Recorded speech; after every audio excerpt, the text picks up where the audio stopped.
Sejahtera untuk kita semua, mudah-mudahan kita dalam keadaan sehat ya. Kita akan membahas pada pertemuan kali ini tentang hereditas.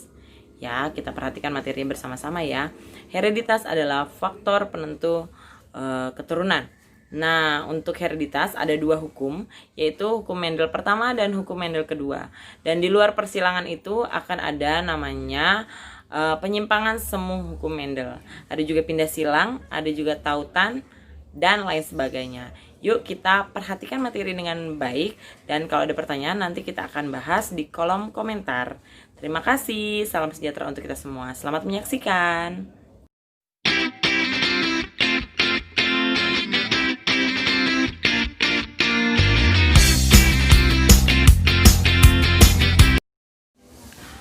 Hukum hereditas, penerapan, serta implikasinya. Materi biologi kelas 12 MIPA semester pertama. Kamu tahu nggak genetika? Genetika adalah ilmu yang mempelajari tentang pewarisan sifat atau hereditas dari individu, orang tua atau induknya kepada keturunannya. Waktu itu dikembangkan oleh Gregor Mendel atau kita kenal dengan Mendel. Penelitiannya pada kacang Ercis Pisum sativum.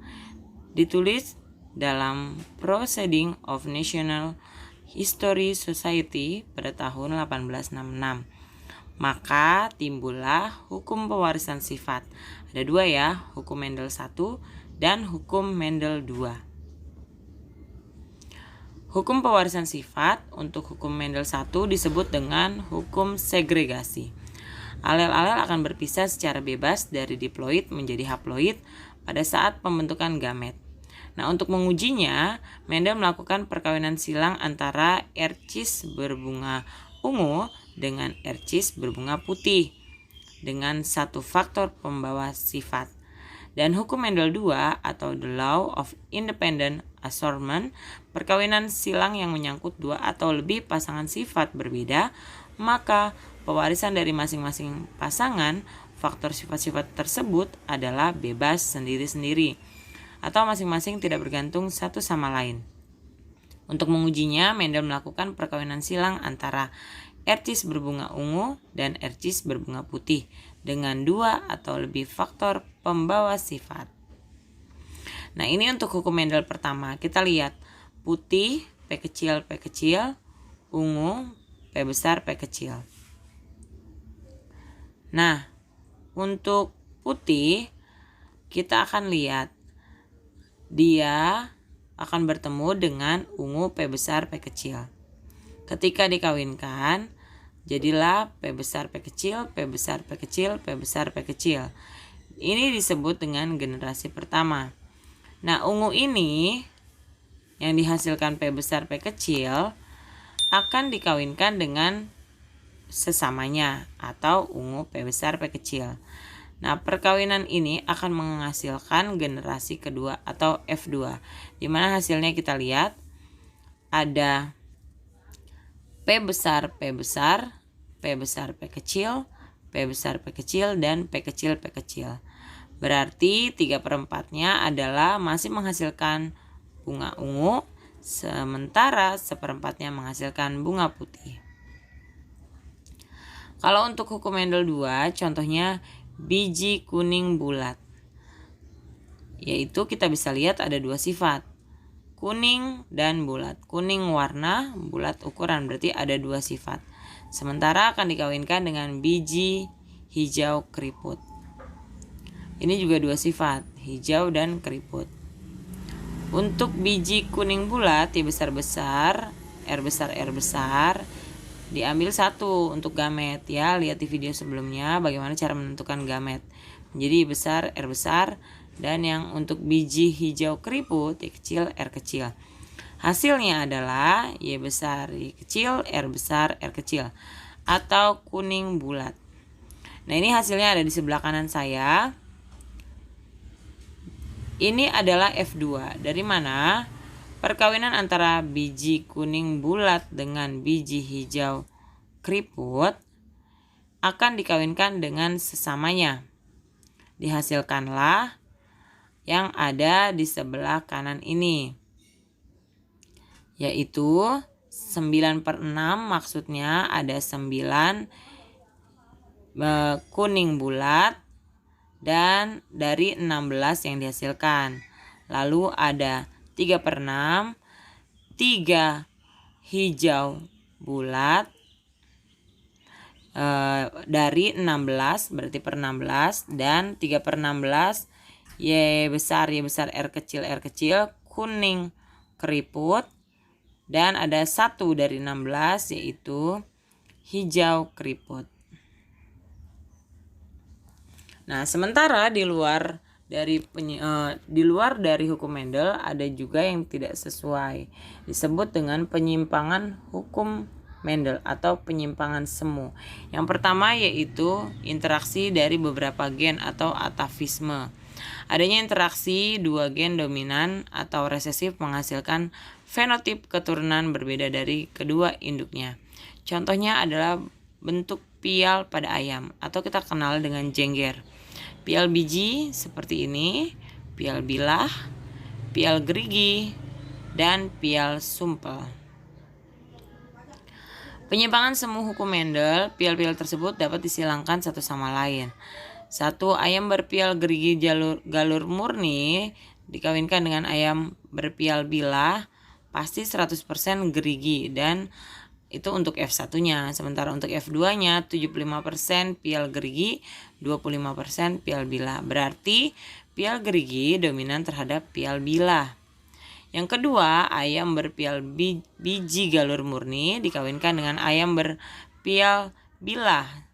Untuk F1, keturunan pertama 100% berpial biji, dan F2 berpial 75% pial biji, 25% pial bilah. Berarti pial biji dominan terhadap pial bilah.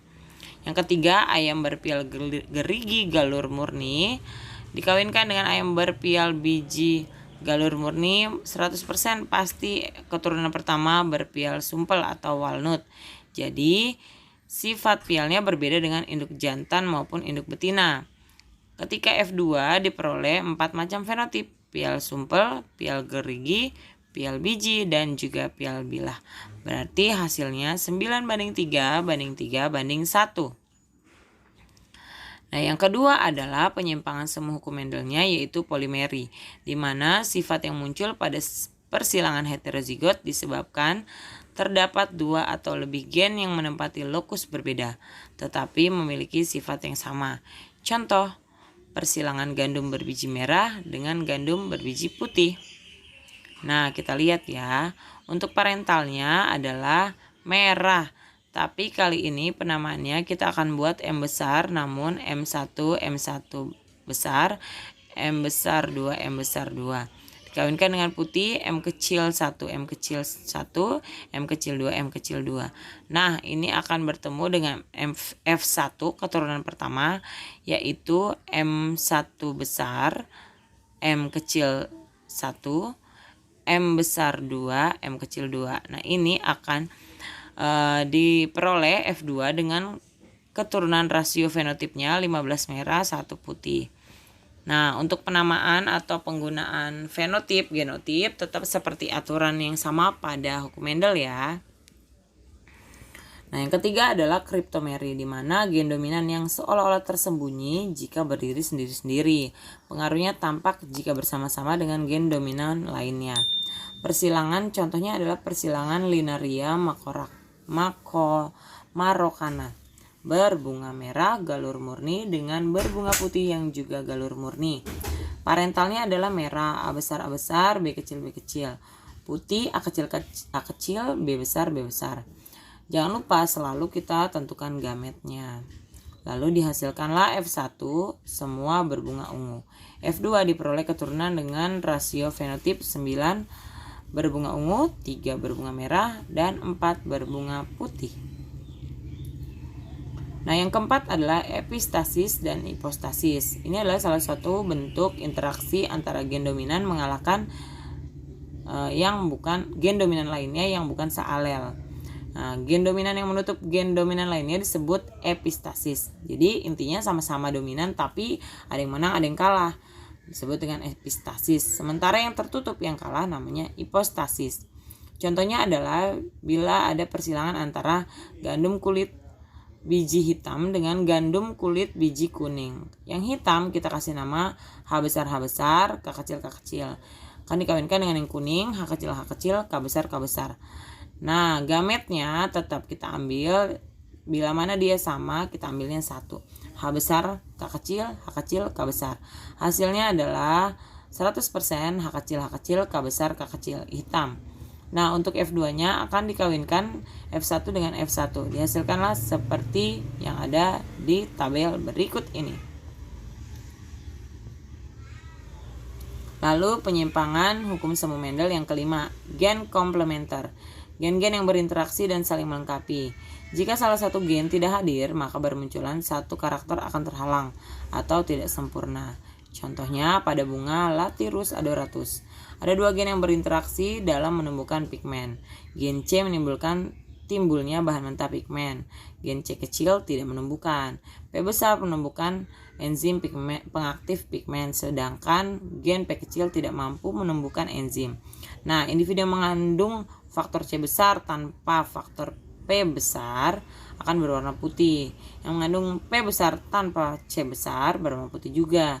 Dan yang mengandung C besar dan P besar akan menunjukkan warna ungu. Nah, ini kita lihat. Parentalnya adalah C besar, P kecil, C kecil, P besar, putih dengan putih. Hasilnya F1-nya adalah 100% ungu, C besar, C kecil, P besar, P kecil. Nah, ini akan dikawinkan dengan sesamanya, yaitu C besar, C kecil, P besar, P kecil dengan C besar, C kecil, P besar, P kecil. Nah, dihasilkanlah F2 dengan rasio fenotip 9 pigmen ungu dan 7 pigmen putih.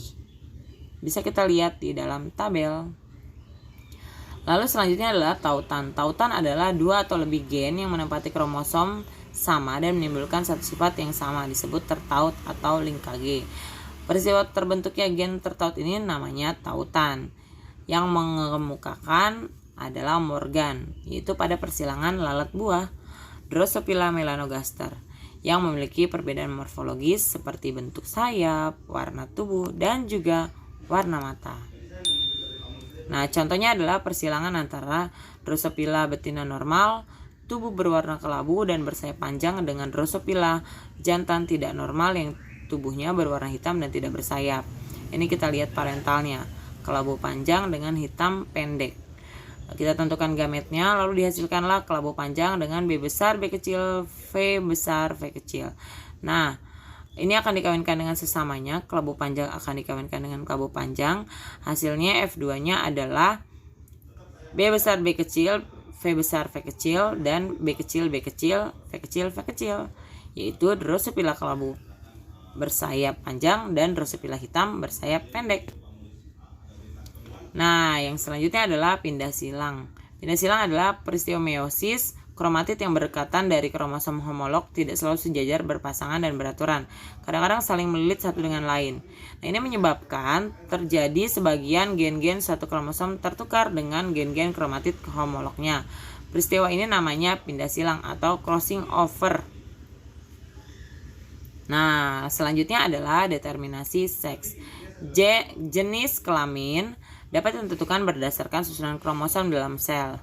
Salah satu seorang perintis yang berhasil melakukan penemuan perbedaan susunan kromosom sel jenis kelamin jantan dan betina adalah McCune. Dalam membedakan jenis kelamin dikenal dengan sistem pengelompokan kromosom, antara lain yaitu sistem XXXY. Ini pada manusia dan lalat ya. Kalau manusia kan laki-laki itu XY, kalau perempuan itu XX. Dan ada sistem XXXO, ini pada beberapa jenis serangga. Dan ada sistem ZZZW, ini pada unggas, kupu-kupu, dan ikan. Nah, kita lihat nih ya, ini pada manusia. Karena kalau pada manusia itu kromosomnya adalah ada 44 plus XY, laki-laki ya. Sementara perempuan 44 plus XX, ini perempuan ya. Nah, ada 22 pasang. Lihat nih, pada laki-laki sperma 22 pasang plus X dengan Y.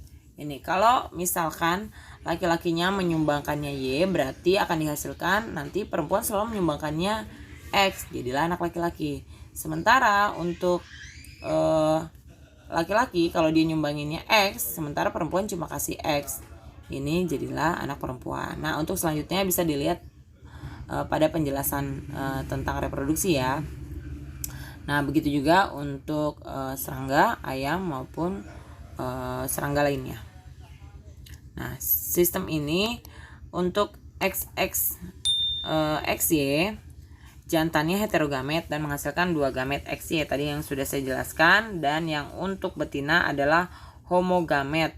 Jadi gametnya cuma X saja. Sementara untuk belalang dan serangga lainnya, jantannya juga heterogamet tetapi kedua gametnya XX dan bukan XY. Sistem ZZ-ZW pada unggasan kupu-kupu yang betinanya heterogamet, sementara Z untuk jantan dan W untuk betina. Pada lemah madu dan ordo Hymenoptera lainnya, telurnya tidak dibuahi dan berkembang haploid dengan jenis jantan. Nah, sedangkan yang dibuahi menjadi diploid dengan jenis kelamin betina. Semoga bermanfaat ya. Jangan lupa like, subscribe, dan komen. Terima kasih.